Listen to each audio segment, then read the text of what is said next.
All right, today we're doing something pretty incredible. We're opening a window right inside the human body to really understand the amazing technology behind neck and thorax CT scans.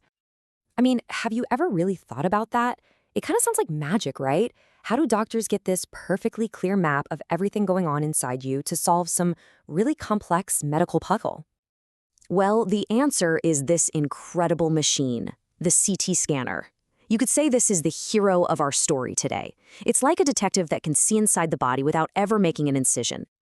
Okay, so let's get into it. We're going to break down how this tech actually works. And we'll focus on two of the most complicated and, frankly, vital areas of the entire body. So what is a CT scan really? Well, think of it less like a single photo and more like a book.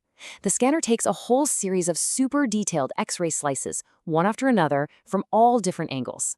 Then a computer cleverly stitches them all together to create this amazing 3D view. It's absolutely essential for diagnosing a huge range of conditions. So now that we have a feel for the technology, let's zoom right in on those two specific areas it maps, the neck and the thorax. And trust me, these areas are absolutely jam-packed with critical stuff. You know, the neck is so much more than just a column holding up your head. It's this bustling superhighway.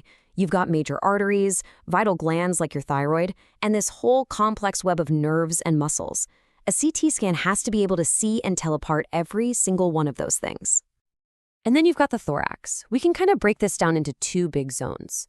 First, there's the mediastinum. Think of that as the body's central engine room. It's got the heart, the major blood vessels, and then you have the lungs themselves, these delicate, intricate structures that, let us breathe. So how do we get that perfect, crystal clear image? Well, it turns out preparation is absolutely everything for both the patient and the technician running the machine. The process itself is actually way more straightforward than you might think. First, they get you into just the right position. Then, a lot of the time, a special contrast dye is used. This just makes certain parts of your body light up on the scan. Then comes the important part. They'll ask you to hold your breath for just a second to keep the image sharp. And that's it. The scan begins, it's fast, and it's totally painless. And this is where it gets really interesting. Look how a tiny change in your position can make a massive difference.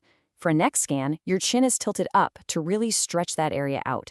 But for a thorax scan, your arms go up over your head. Why? It's all about getting potential obstructions out of the way to give the scanner a perfectly clean shot. And here's a little pro tip, something you'd hear straight from the technicians. They'll probably ask you not to swallow right when the machine is scanning your neck. The reason is simple. Even that tiny movement can create blurs, they call them artifacts, on the image, and that could hide the exact details they're trying to see. But it's not just about getting the patient ready. The real genius of the CT scanner is how incredibly adaptable it is. It's not a one-size-fits-all machine. It's more like a highly specialized detective that changes its approach for every case. Which really brings up the key question, right? How can the very same machine be used to find something like chronic lung disease and then turn around and hunt for a blood clot in an artery? They're completely different problems. And the answer is, they tailor the recipe for every single scan. It's amazing. If they're looking for damage in the lung tissue, for instance, they'll use no contrast dye, but take these ultra-thin slices. But to find a blood clot, totally different approach. They use the dye and time the scan for the exact moment the arteries in the lung are all lit up. It's all about knowing what clue you're looking for. Let's just focus on this number for a second.